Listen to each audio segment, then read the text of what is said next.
guys, ito pala yung panahon na nakapag-ipon ako at nakabili ako ng sarili kong lupa dahil sa pagsusumikap at pagtiyatiyaga dahil po sa pagla-live. Sobrang thankful ako kay God kasi hindi ko akalain makaabot ako sa ganito.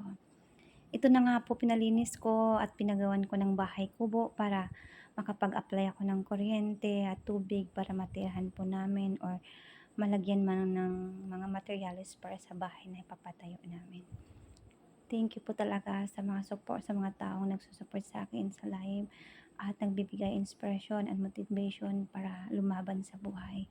Wala po talagang imposible pag ikaw ay may tiyaga, may nilaga. Ayan na po, tapos na po yung bahay kubo at next, ready na.